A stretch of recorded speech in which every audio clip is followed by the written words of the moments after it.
من فيض مولانا الغفور قرآن رب العالمين جاء لنا نبراس نور فيه السعادة واليقين أسمى المعاني في السطور نسمو بها دنيا ودين نلقى الشفاعة في النشور بدلائل النور المبين في حفظه تحلو الأمور ما خاب من يرجو المعين نلقى الشفاعة في النشور بدلائل النور المبين بدلائل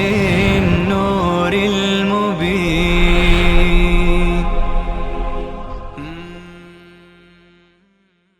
أعوذ بالله من الشيطان الرجيم. بسم الله الرحمن الرحيم. الحمد لله رب العالمين الرحمن الرحيم مالك يوم الدين إياك نعبد وإياك نستعين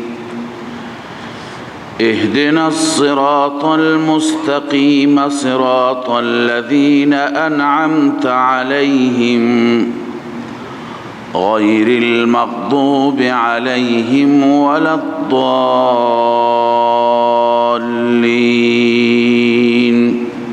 آمين. صدق الله العظيم. اللهم صل على سيدنا وشفينا وحبيبنا مولانا محمد وعلى آله وصحبه. سبحانك لا علم لنا إلا ما علمتنا إنك أنت العليم الحكيم ولا فهم لنا إلا ما فهمتنا إنك أنت الجواد الكريم لا حول ولا قوة إلا بالله. سوره مبارکه فاتحه هست. سوره فاتحه اسامی و نامهای زیادی دارد. علاوه از اینکه سوره فاتحه بهش میگویند ام الکتاب یا ام القرآن هم به این سوره گفته میشه. معنای میدونید به معنای مادر هست که مفهوم و مراد اینجا اینه که خلاصه کل قرآن مجید هست و لباب کل قرآن مجید هست و مغز کل قرآن مجید هست. اما اینکه چگونه قرآن هست و خلاصه کل قرآن هست این را هم خدمت شما عرض می کنم.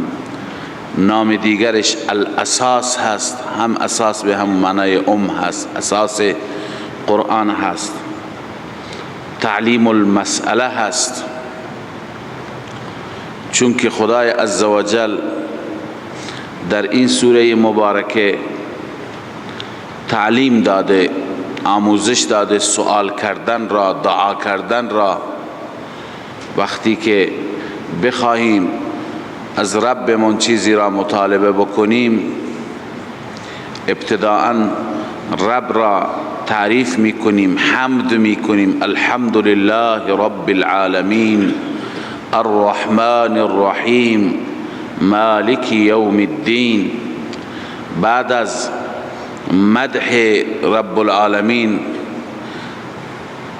بین خودمون و بین الله تعالی ارتباط را، رابطه را که چه رابطه ای هست میگوییم ایاک نعبد و ایاک نستعین، که رابطه عبدیت و معبودیت هست، رابطه مخلوقیت و خالقیت هست. و بعد از اون سوال میکنیم اهدنا الصراط المستقیم صراط الذین انعمت علیهم غیر المغضوب علیهم ولا الضالین. به این خاطر این سوره را میگن تعلیم المسئله. همچنین 7 مثانی هم میگویند، یعنی 7 آیه‌ای که تکرار میشوند، 7 آیه‌ای که تکرار میشوند. خب چگونه تکرار میشوند؟ بعضی گفتن تکرار به این معنا که نزول سوره مبارکه فاتحه تکرار شد، 2 بار تکرار شد. یکی در ابتدا بود و یکی در زمانی که نمازها را الله عزوجل فرض قرار داد، در شب معراج سوره فاتحه را نازل فرمود مجددا. لذا در نزول این سوره تکرار صورت گرفته. و بعضی میگویند که 7 مثانی 7 آیه‌ای که تکرار میشوند، این معنی که بار بار سوره فاتحه قرائتش، تلاوتش در نماز چی میشه؟ تکرار میشه. به این خاطر به این سوره میگویند 7 مثانی.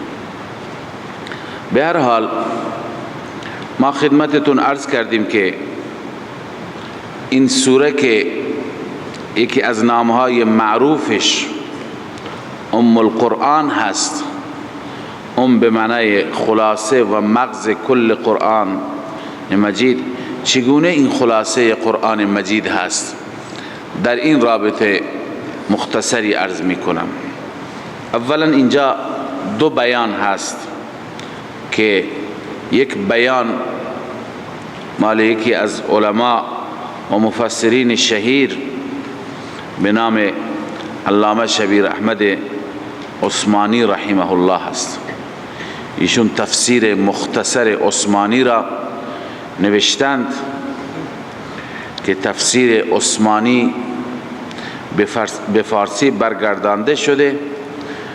جمعی از علمای افغانستان به فارسی برگرداندن، نامش را گذاشتن تفسیر کابلی.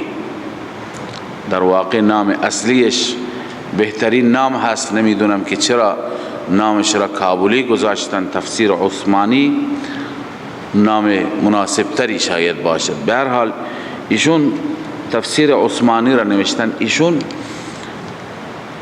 یک تقریری دارند، یک بیانی دارند، یک مطلبی دارند که بر اساس این مطلب و تقریر ایشون سوره مبارکه فاتحه یا ام الکتاب خلاصه کل قرآن مجید است.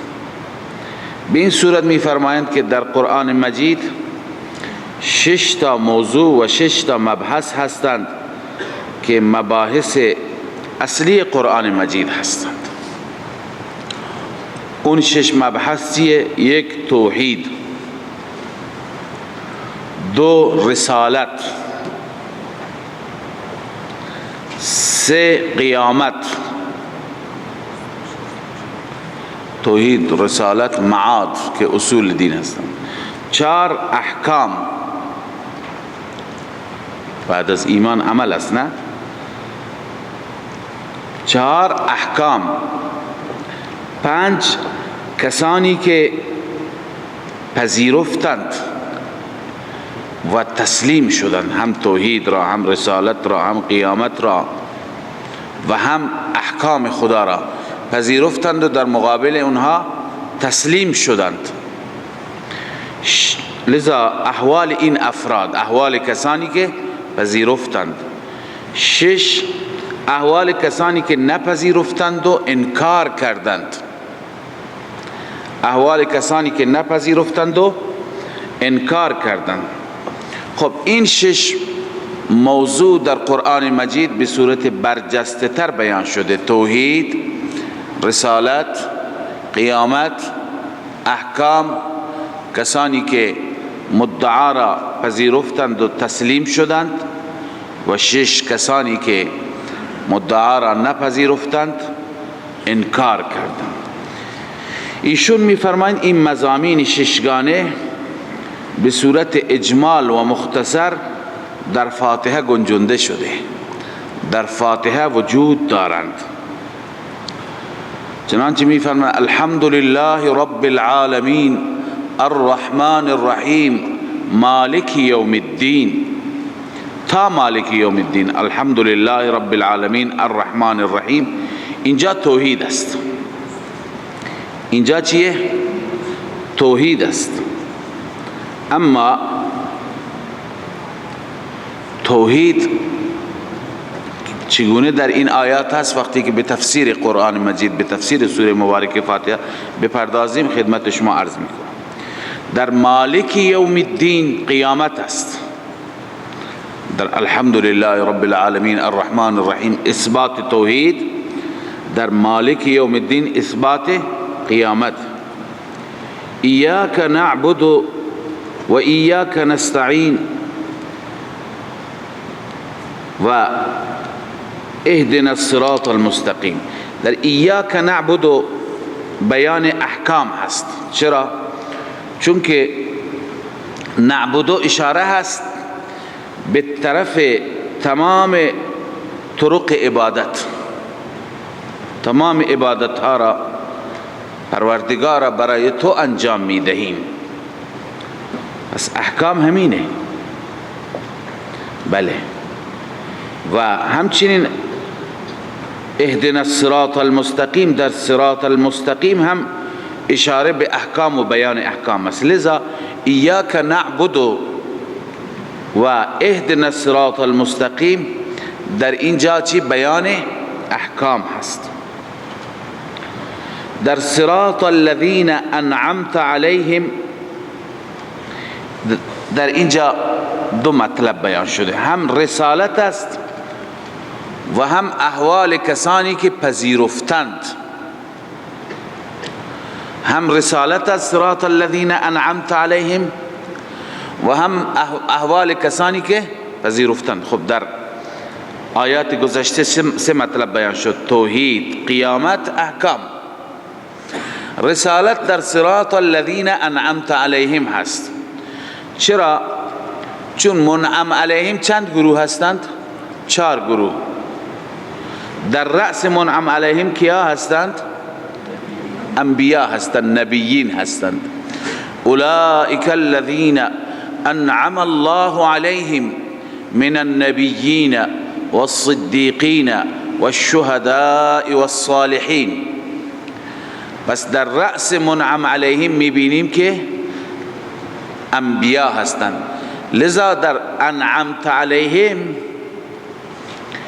از اینجا هم بیان رسالت هست و هم صراط الذین انعمت علیهم. خدمتتون عرض کنم که بیان چی هست؟ کسانی که پذیرفتند، تسلیم شدند. اینها کسانی هستند که نعمتهای خدا بر آنان است. اون افراد چند گروهند؟ من النبیین والصدیقین والشهداء والصالحین. پس این 5 مطلب بیان شدند. غیر المغضوب علیهم ولا الضالین. در این آیه شریفه بیان احوال کسانی که نپذیرفتند مدعا را و انکار کردند. چی کردند؟ انکار کردند. غیر المغضوب علیهم ولا الضالین. پس این 6 مضمون، 6 مبحث که در کل قرآن مجید هستند، اینها در سوره فاتحه چی شدند؟ ذکر شدند، در سوره فاتحه آمدند. به این صورت سوره فاتحه ام الکتاب است، یعنی خلاصه تمام قرآن مجید. تمام مطالبی که در قرآن مجید به صورت اساسی از اونها بحث شده در اینها هستند. این بیان علامه شبیر احمد عثمانی رحمه الله بود که میفرماید خلاصه کل قرآن مجید در کجا گنجانده شده؟ سوره فاتحه. بیان دوم از شیخ ما مولانا حسین علی رحمه الله است. ایشون بحثی دارند و از طریق دیگر و به صورت دیگر اثبات می کنند که مباحث چهارگانه قرآن مجید در سوره مبارکه فاتحه و ام الکتاب به هر حال خلاصه شده. اما تقریر و بیانی که ایشون دارد در واقع این توضیحی هست که امام ربانی مجدد الفسانی از سیدنا علی کرم الله وجهه نقل می کند. یعنی این بیان به سیدنا علی رضی الله تعالی عنه می رسد.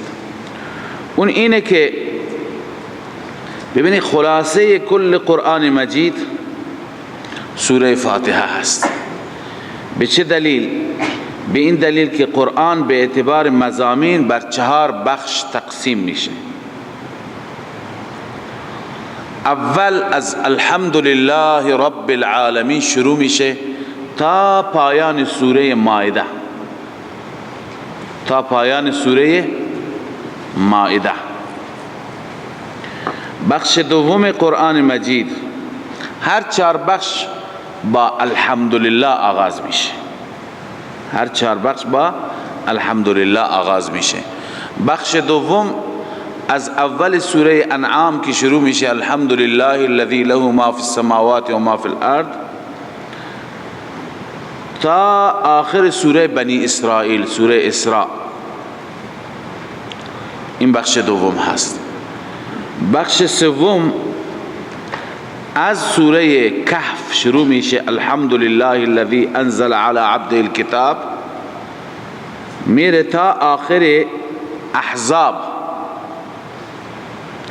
تا آخر احزاب. و بخش چهارم از اول سبا شروع میشه، سوره سبا بازم با الحمدلله له ما فی السماوات و ما فی الارض تا آخر قرآن مجید. پس قرآن کل قرآن مطالبش مضامینش 4 بخش هستند. بخش اول از سوره فاتحه تا آخر مائده، بخش دوم از انعام تا آخر بنی اسرائیل، بخش سوم از اول کهف تا آخر احزاب، بخش چهارم از اول سبا تا آخر قرآن مجید.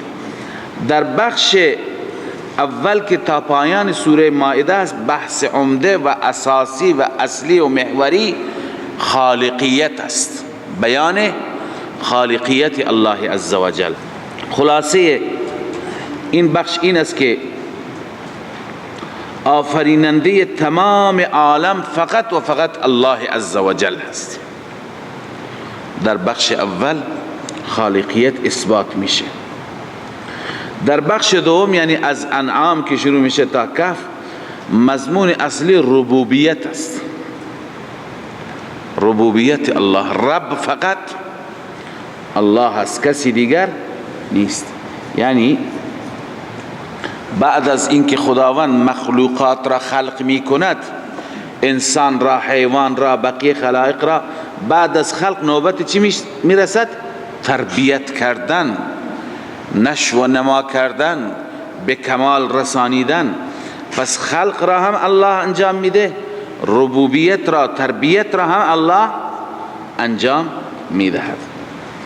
و در بخش سوم که از سوره کهف است تا آخر، اینجا این مطلب هست که پادشاهی مطلق از آن الله است.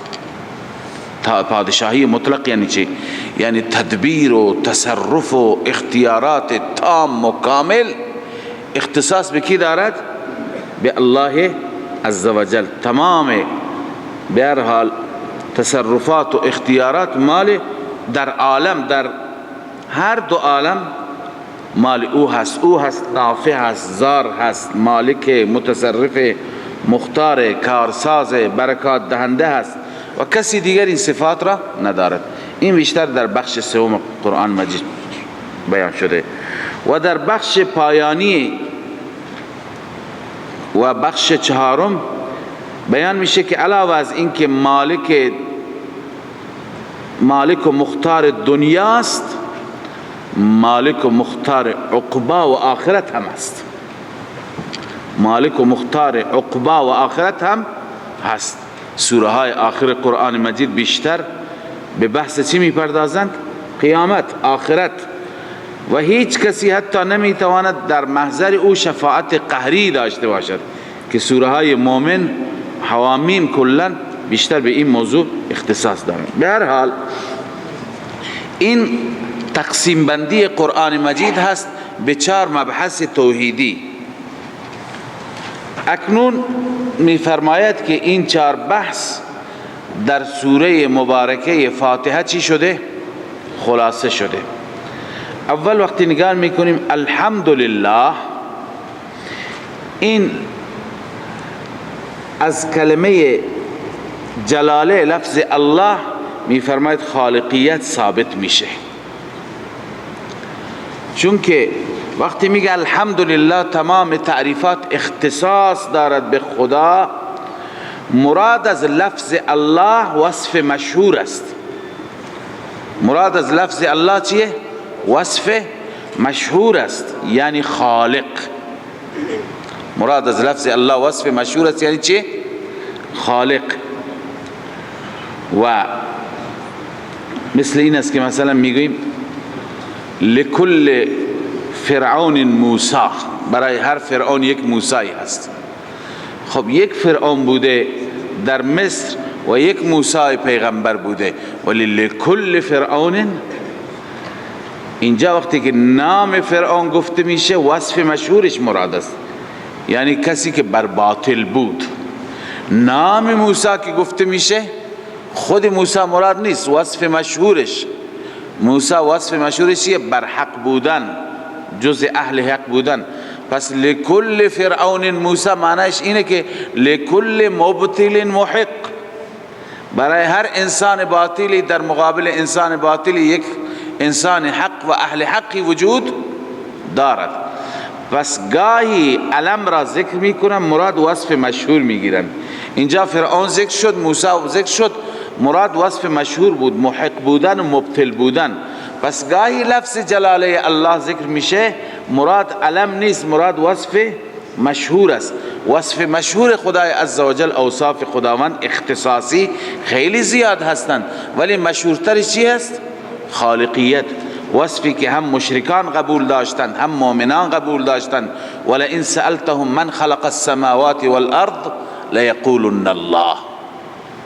بنابراین در لفظ جلاله الله که الحمدلله هست چیه؟ خالقیت هست. الحمدلله رب العالمین. رب العالمین موضوع دوم قرآن. گفتیم بعد از این که اشیاء را خلق می فرماید چیکار می کند؟ تربیت می کند، به کمال می رساند، تدریجا کم کم اینها را می برد به سوی تکامل. این هم کار خداست. پس رب عالمیان الله عزوجل هست. بنابراین در رب العالمین موضوع دوم بیان شده. الرحمن الرحیم، در این الله عزوجل اشاره دارد به طرف موضوع سوم که پادشاه مطلق، مختار و بر تخت پادشاهی او متمکن است. چرا؟ به خاطر اینکه نهایتاً دارای رحم و شفقت است، مهربانی هست و این صفت میتواند صفت پادشاه باشد، کسی که در او شفقت و ترحم زیاد هست. لذا الرحمن الرحیم موضوع سوم و مضمون سوم که مالک و مختار و متصرف و نافع و ضار تمام عالم فقط و فقط رحمان رحیم هست. و مالک یوم الدین، اینجا اشاره به چی هست؟ به مضمون چهارم، مبحث چهارم. مبحث چهارم چی بود؟ همان طوری که در دنیا مالک و متصرف است، در آخرت هم مالک و متصرف است، در عقبا هم مالک و متصرف است. همه چیز به دست او هست.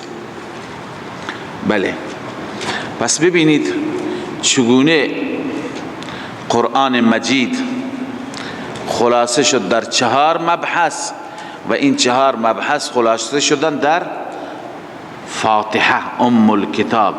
به این خاطر این سوره را میگویند سوره ام الکتاب.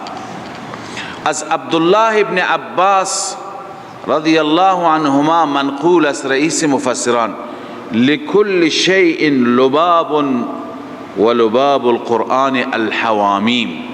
تفسیر خازن این مقوله را آورده: لكل شيء لباب ولباب القرآن الحوامیم.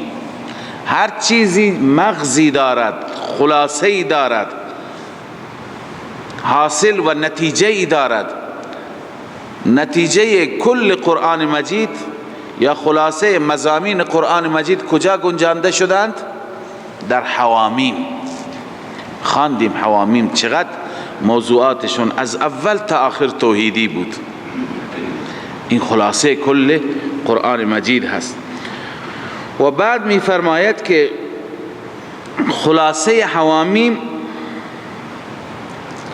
در 2 جمله چی می شود؟ خلاصه میشه. یکی که در سوره زمر بود، در اول زمر: فاعبد الله مخلصا له الدین، و در حامیم مومن بود: فادعوا الله مخلصین له الدین. عبادت و دعا را اختصاص بده قرآن به الله عز و جل. دین را یعنی دعاءت را، عبادتت را به او اختصاص بده. خب ببینید، پس خلاصه کل قرآن مجید حوامیم و خلاصه حوامیم فادعوا الله مخلصین له الدین و فاعبد الله مخلصا له الدین هست. اکنون این خلاصه را میبینیم که در سوره فاتحه است: ایاک نعبد و ایاک نستعین. ایاک نعبد، اختصاص عبادت ها به الله عز و جل، و ایاک نستعین، اختصاص دعا به الله عز و جل. اختصاص تمامی عبادت ها به رب العالمین و اختصاص دعا و نیایش هم به پروردگار جهانیان. التفات فرمودید که خلاصه قرآن مجید حوامیم، خلاصه حوامیم فادعوا الله و فاعبدوا الله، و خلاصه اونها در سوره فاتحه ایاک نعبد و ایاک نستعین. پس اون لباب القرآن هست حوامیم و این ام الکتاب هست و ام القرآن هست. بعض گفتند که نکته این بیان کردند که خلاصه قرآن مجید در فاتحه هست و خلاصه اون در ایاک نعبد و ایاک نستعین، و خلاصه اون در بسم الله و خلاصهش باز در باء بسم الله. چونکه باء بسم الله معنی چی هست؟ استعینوا بسم الله. استعینوا با متعلق استعینوا و ایاک نستعین همون شد. خب بسم الله الرحمن الرحیم. الحمد لله رب العالمین. الله عز و جل آغاز فرمود این کتاب مجید را با نام نامی و اسم گرامی خودش و صفات مقدس و والای خودش. بسم الله الرحمن الرحیم. این سنتی هست که در اسلام مشروع شد. قبلا بود بسمک اللهم هم بود، بسم اللات والعزى هم بود، اما بسم الله الرحمن الرحیم شعار اسلامی ما هست. هر کاری را بیا بسم الله آغاز بکنیم. کل امر ذی بال لم یبدأ ببسم الله فهو اقطع. هر کار زی شأنی که دارای جایگاه و منزلت هست با نام خدا آغاز نشه، با بسم الله آغاز نشه، اون کار بی برکت میماند، دم بریده و ناقص میماند. بله. بسم الله الرحمن الرحیم. الحمد لله رب العالمین. الحمد لله، بعضی گفتند ابتداش قولو چی هست؟ مقدر است، چون که یک نامی از نامهای این سوره چی بود؟ تعلیم المسئله. تعلیم المسئله وقتی که باشد گویا سؤال را به ما خدا تعلیم میده و آموزش میده، پس قولوا الحمد لله رب العالمین. اما بحث میکنیم روی الف لام، گرچه یک بار بحث کردیم ولی خب این بحثش مهم است، این را شما بدانید. الف لام از نظر عموم مفسران الف لام استغراقی هست. الف لام استغراقی وقتی که باشد، عزیزانی که نخواندند استغراقی را، معنی استغراقی اینه که در برگیرنده همه اشیاء ما تحتش. پس وقتی که بر حمد الف لام استغراقی آمده، معنیش اینه که تمام حمد در برگیرنده تمام حمدها میشه، تمام تعریفات میشه، تمام محامد و صفات میشه. همه این محامد، همه این صفات اختصاص دارن به الله، اختصاص دارن به الله. خب همه حمدها، همه تعریفات مال خدای تعالی هستند. اینجا اعتراضی وارد میشه که وقتی که همه حمد، همه تعریف مال خداند، خب خیلی ما از تعریفات را میبینیم که در مخلوقات هم یافته میشود، در مخلوقات هم یافته میشه. مثلا صفات رسول الله صلی الله علیه و سلم را که بنده خداست، بعضی از صفاتش رؤوف الرحیم هست، در قرآن کریم آمده و بالمؤمنین رؤوف الرحیم.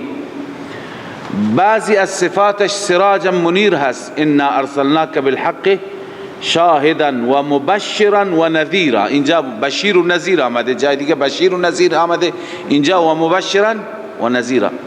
و داعیا الی الله باذنه و سراجا منیرا. خب ببین بشیر هست، نذیر هست، سراج منیر هست، این که رسول الله صلی الله علیه و سلم. اینها صفاتی هستند که در قرآن نسبت به رسول الله چیه؟ وجود داره. نسبت به بقیه انسان ها، بقیه انسان ها هم صفات خوبی میتوانند داشته باشند. مثلا نسبت به یک انسان میتوانیم بگیم سخاوت دارد، جواد هست، ذی جود هست، جود دارد. نسبت به یک انسانی وقتی که رحمش بالا هست، شفقتش بالا هست، میگیم رحیم هست، دلش رحیم هست. خب این صفات هم در مخلوق دیده میشه، هم در خالق دیده میشه. شما گفتید همه صفات اختصاص دارد به خالق، در حالی که این صفات را میبینیم در مخلوق هم هستند. متوجه شدید؟ پاسخ میدهند کسانی که معتقدند الف لام چی هست؟ استغراقی هست. میگویند که خب فرق میکند، این صفات در مخلوق عارضی هستند. این صفات در مخلوق چی هستند؟ عارضی هستند، یعنی با موت چی میشوند؟ فنا میشوند. وقتی که مخلوق میمیرد صفاتش هم میمیرد، با موت صفات هم فنا میشوند و از بین میروند. لذا اما در الله عزوجل این صفات چی هستند؟ دائمی هستند، یعنی همیشه بوده و همیشه خواهد ماند. مثلا خداوند عزوجل رحمان هست، رحیم هست، همیشه رحمان بوده و همیشه خواهد ماند. به هر حال این پاسخی هست که عموم مفسران ذکر میکنن بر این که الف لام چی هست؟ استغراقی هست. به هر حال دیدید که از قیل و قال خالی نیست، از اشکال خالی نیست این تفسیر. روی این هست که شیخ ما حسین علی رحمه الله می فرماید که این الف لام استغراقی نیست، یعنی همه صفات را در بر نمی گیرد. خب خیلی صفات هستند که اصلا مناسب نیست انسان اون صفات را برای خدای عزوجل ذکر کند. مثلا من قبلا گفتم صفاتی که ما انسان ها داریم، فلانی خوش قیافه هست، زیبا هست، قد و قواره خوبی دارد، خب اینا صفاتی هستند که ما در دنیا از اونها تعریف میکنیم. این صفات به الله عزوجل نسبت داده نمیشوند، لایق الله تعالی نیستند. اینها صفاتی هستند که مال مخلوقات هستند، عارضی هستند. به این خاطر حضرت شیخ میفرماید که بهتر اینه که بگیم الف لام عهد خارجی هست، یعنی همه صفات در الحمدلله ذکر نشده، بعضی صفاتی که اختصاص به خدای عزوجل دارند، صفاتی که چی؟ اختصاص به خدای عزوجل دارند. بعضی صفات عمومی هستند، اونها را اینجا بحث نکرده. صفات اختصاصی همون صفاتی که در ملائکه دیده نمیشند، همون صفاتی که در وجود رسول الله صلی الله علیه وسلم حتی نیستند، در انبیاء دیده نمیشوند، در اولیاء دیده نمیشوند، در جنات دیده نمیشوند. اون صفات مد نظر هستند، صفات اختصاصی، صفات خاص. متوجه هستید؟ به چه دلیل؟ به این دلیل که میگه اللام للاختصاص، الحمد لله، الحمد لله. این لام چی است؟ اختصاصی هست، یعنی تعریف های خاص اختصاص به الله عزوجل دارد. خب این تعریفات چه تعریفاتی هستند؟ این صفاتی که مخصوص خدای تعالی هستند چی اند؟ الان بعضی از صفات خاص را عرض میکنیم که این صفات خاص در قرآن هم ثابت شده که مخصوص خدا هستند، برای کسی دیگه نیستند. مثلا به عنوان مثال صفت کارسازی، کارساز، مشکل کشا فقط خدا هست. یا به تعبیر علمی صفت فاعلیت، یا اینکه مالک همه اشیاء فقط و فقط کی هست؟ الله هست. مختار و متصرف به صورت مافوق الاسباب، شما قبلا خواندید مافوق، متصرف در این عالم، هر جا قحط بیاره، هر جا آبادی بیاره، هر جا سختی بیاره، هر جا آسانی بیاره، هر جا زلزله بیاره، هر جا گل و گلزار بیاره، همه به دست الله. این مدبر، متصرف، حاجت روا، مشکل کشا، فریاد هر کس را از دور و نزدیک فقط و فقط الله می بیند و می شنود، سمیع و بصیر هست. خب اینا صفاتی هستند که اختصاص به الوهیت داره، یعنی این صفات را کسی می تواند داشته باشه که معبود باشد، اله باشد، که مردم او را چی بکنند؟ پرستش بکنند. یا صفت علم غیب. الان ببینید این صفات چگونه در قرآن مجید اختصاص یافتن به الله عزوجل. چند تا آیه میخوانم. الله تعالی میفرماید قل لا يعلم من في السماوات والارض الغیب الا الله. در آسمان ها و زمین غیب را بغیر از الله هیچ کس نمیداند. پس این صفت چیه؟ اختصاصی. وقتی میگه الحمدلله، منظور حمد اون صفت مثل علم غیب اختصاص دارد به الله. یا اینکه الله میفرماید و این یمسسک الله بضر فلا کاشف له الا هو. اگر الله عزوجل ضرری برای تو بیاورد، متوجه تو ضرری را بگرداند، فلا کاشف له الا هو، هیچ کسی نمیتواند ضرر را چی بکند؟ دور کند، دفع کند. و این یردک بخیر، اگر الله نسبت به تو اراده خیری داشته باشد، فلا راد لفضله، هیچ کسی نیست که رد کند فضل خدا را، جلوش را بگیرد، کسی جرأت ندارد. پس ببین مدبر و متصرف فقط و فقط الله است. و ما بكم من نعمت فمن الله. هر نعمتی شما دارید، نعمت سلامتی، نعمت جوانی، نعمت جان، وجود، اینها همه از جانب الله است. یا اینکه الله می فرماید یا ایها الناس اذکروا نعمت الله علیکم، ای مردم نعمتهای الهی را یاد کنید. هل من خالق غیر الله، آیا بغیر از الله خالقی هست؟ پس صفت خالقیت هم اختصاص به کی دارد؟ به الله دارد. و صدها آیه دیگر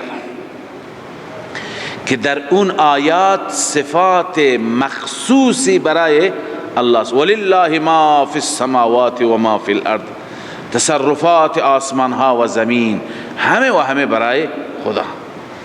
لذا حاصل این بحث ما این شد که وقتی که شیخ حسین علی میفرماید الحمدلله، حمد و صفات اختصاصی یعنی اونهایی که مخصوص الله هستند مراد هست.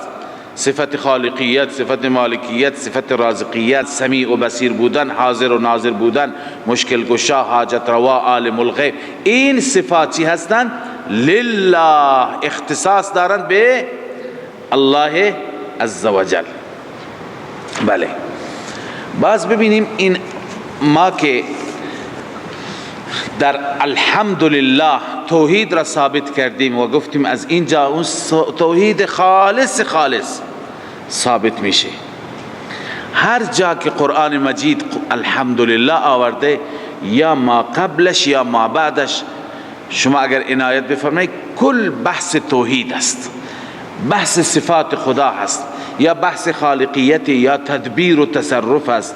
الله تعالی می فرماید فقطع دابر القوم الذين ظلموا والحمد لله رب العالمین. ریشه مشرکان را الله می فرماید که خداوند برکند، والحمد لله رب العالمین. پس این چی شد؟ بحث ایمان و کفر است، شرک و توحید است. بعد از اون الحمدلله رب العالمین. یا اینکه در سوره نمل می فرماید الحمدلله و سلام علی عباده الذین اصطفى. یا در جای دیگه می فرماید انا دمرناهم و قوم اجمعین و انجینا الذین آمنوا و كانوا یتقون الی آخره.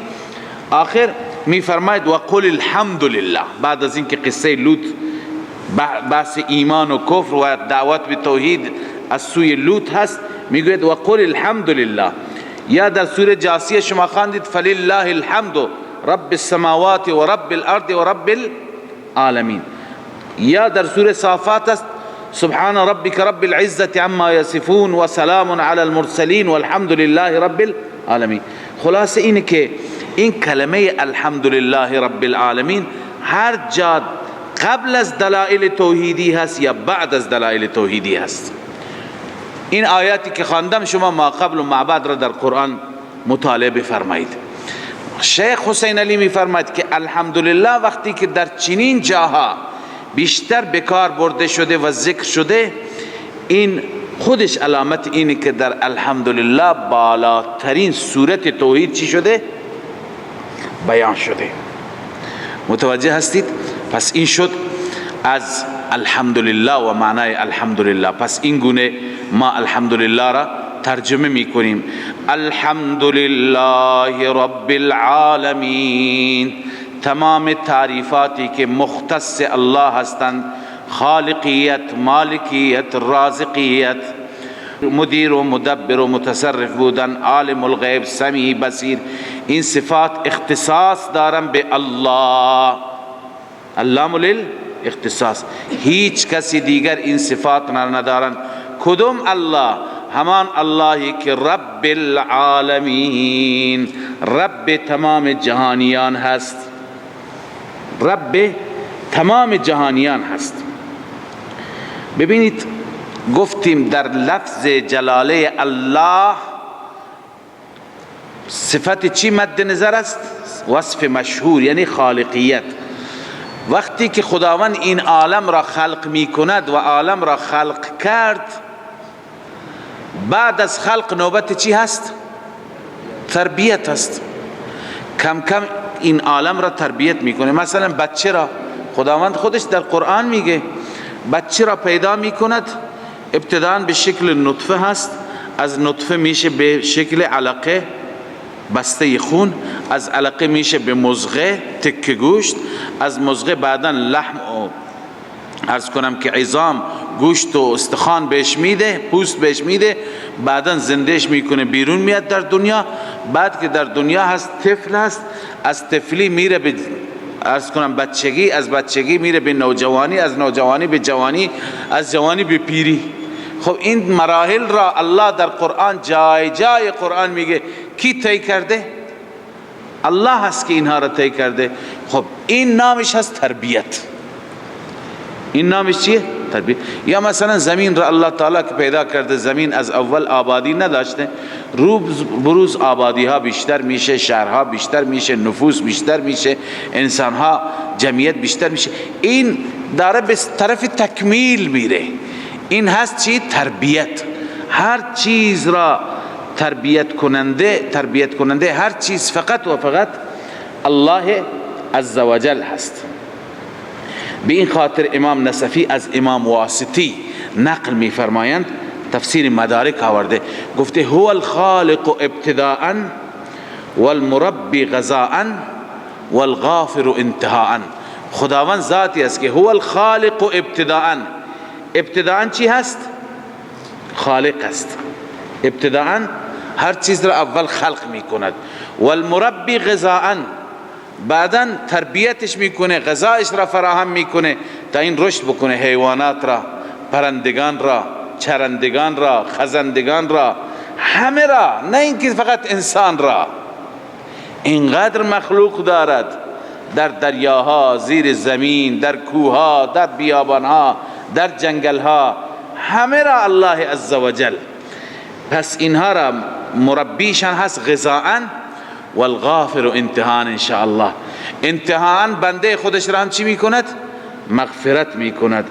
و هو اسم الله الاعظم. حتی امام واسطی معتقد است که این رب العالمین اسم اعظم است. شما شنیدید که کسی اسم اعظم را ببرد و دعا بکند، خداوند دعایش را چی میکند؟ مستجاب میکند.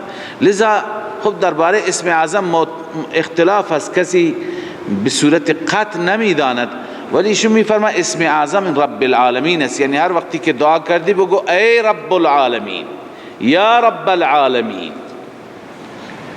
پس چون که همه مراحل تکمیل در این رب العالمین چی هست؟ گنجانده شده. خب اکنون اول عالم را من تعریف بکنم، بعدا تربیت را از روی قرآن عرض می کنم چگونه اشیاء را خداوند تربیت می کند. خب عالم این جمع عالم هست. عالم صیغه اسم آله هست. میدونید اسم آله را دیگه میگن اون چیزی که به وسیله او شناخته میشه. الان خدای عزوجل را ما به وسیله چی میشناسیم؟ به وسیله این عالم میشناسیم. العالم ما یعلم به، یعنی هر آن چیزی که از اون چیز به وجود خالق شما پی ببرید. مثلا شما میرید کوه را میبینید، عجب چنان محکم به مثل میخ کوبیده شده که زمین تکان نخورد. اون طرفتر میرید دریا را میبینی، اون طرفتر میبینی دشت و جنگل را میبینی، خورشید را میبینی چه نظام منظمی دارد، هر روز وظیفه انجام میده، از صبح تا غروب تمام دنیا را روشن میکنه، بعد شب بیاد. همیشه یک نظامی هست، مثل چرخ آهسته آهسته چی میکنه؟ دور میزنه. ذره این طرف و اون طرف نیست، ثانیه بالا و پایین، تقدیم و تأخیر نیست. شما از همه اینها پی میبرید به وجود الله. شما میگید اینا خود به خود به صورت خودکار که نمیشه، یک قدرتی هست که داره اینها را چی میکند؟ چرخ میده، میگرداند، دستور میده.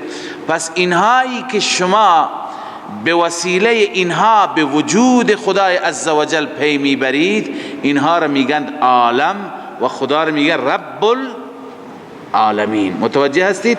یا مثلا حیوانات را، نباتات را. لذا امام نصفی میفرماید والعالم کل ما علم به الخالق. عالم به چی میگویند؟ هر چیزی که وسیله شناخت خالق باشد. هر چیزی که وسیله شناخت خالق باشد. من الاجسام، چه جسم باشند، والجواهر، چه جوهر باشه، والاعراض، چه اعراض باشند. اعراض مثلا اعراض رنگ ها هستند و سردی و گرمی هست. او کل موجود سوى الله، یا هر موجودی غیر از الله عالم است. هر موجودی، حیوانات یک عالم هستند، درختان یک عالم نباتات هستند، سنگ ها یک عالم جداگانه هستند، انسان ها، جنات، هر یک عالم است. خب او کل موجود سوى الله فسمی به، چرا به اینها عالم میگن؟ لانه علم على وجوده، یا علم على وجوده، اینها علامت وجود خدا هستند. از اینها شما پی میبرید به وجود خدای عزوجل. مدارک. خب اکنون من نظام ربوبیت را برای شما از قرآن عرض می کنم. قرآن میگه الحمدلله رب العالمین، خداوند رب عالمیان هست. خداوند رب عالمیان هست. چگونه رب هست؟ چگونه عالم را تربیت می کند؟ چگونه از تدریج، از کم کم برش به بالا؟ الله تعالی درباره انسان جایی در قرآن می فرماید الله الذي خلقكم من ضعف، الله عزوجل شما را پیدا فرمود از ضعف، یعنی ابتداء در وجود شما چی هست؟ ضعف هست، ضعیف. ثم جعل من بعد ضعف قوه، بچه که هستید ضعف هست، نه انسان ضعیفه. الان تربیت را ببین، پرورش را ببین. ثم جعل من بعد ضعف قوه، سپس بعد از ضعف قوه هست. ابتدا حتی نمیتونی بشینی، تا که میشینی میفتی، آخر میشینی کم کم قوت.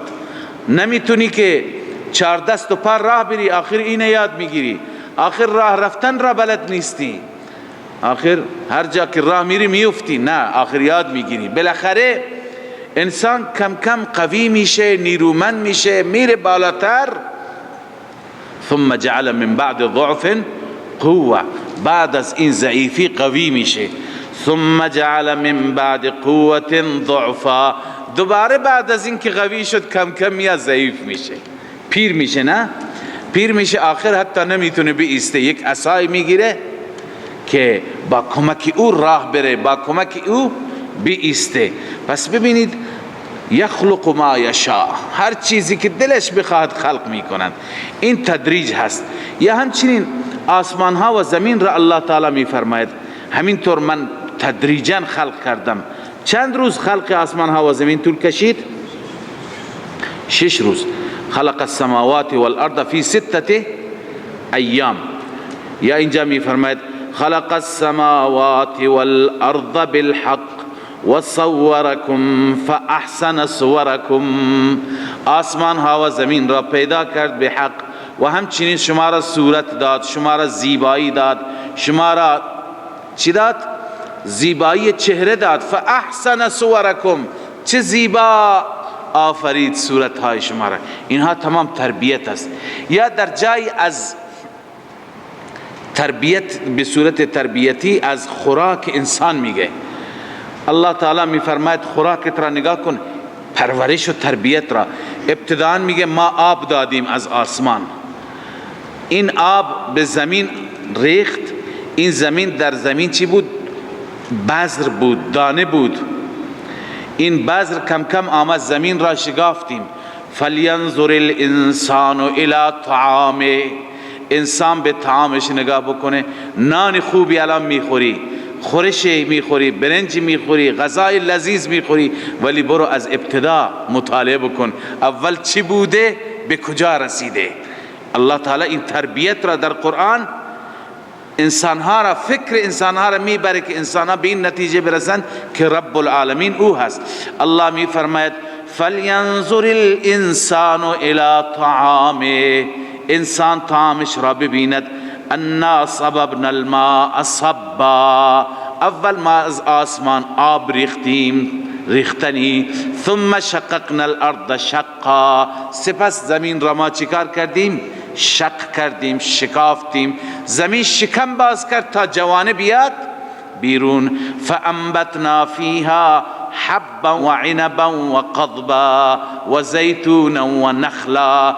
انواع خوراکی ها و نیازهای شما، دانه های گندم و جو، برنج و ذرت و هر چی که نیاز شما هست، و همچنین انگور، همچنین نخل خرما، همه چیز نیازات شما، اینها را همه را ما چی؟ و حدائق غلبا و فاکهة و ابا متاعا لکم و لانعامکم.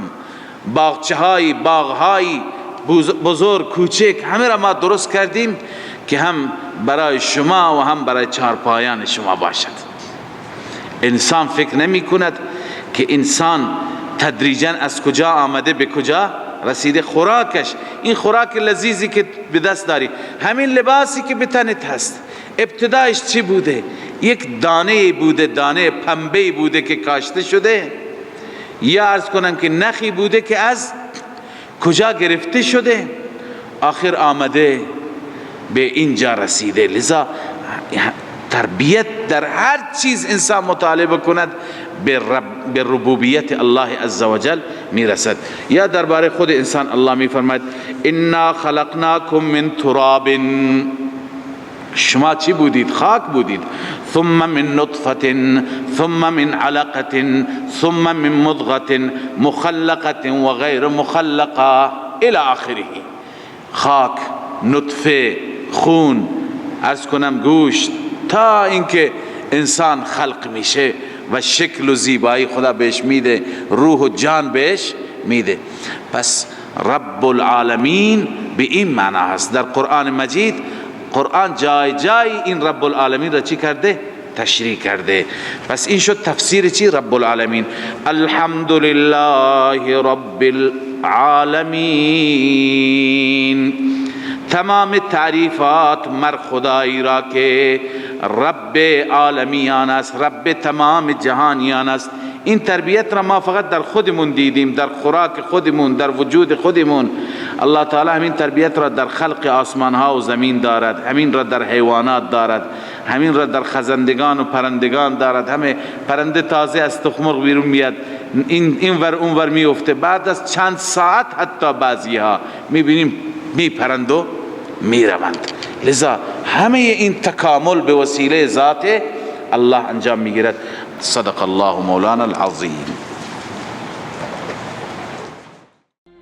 من فيض مولانا الغفور قرآن رب العالمين جاء لنا نبراس نور فيه السعادة واليقين أسمى المعاني في السطور نسمو بها دنيا ودين نلقى الشفاعة في النشور بدلائل النور المبين في حفظه تحلو الأمور ما خاب من يرجو المعين نلقى الشفاعة في النشور بدلائل النور المبين بدلائل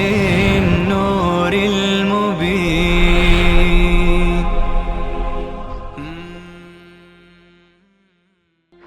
من فيض مولانا الغفور قرآن رب العالمين جاء لنا نبراس نور فيه السعادة واليقين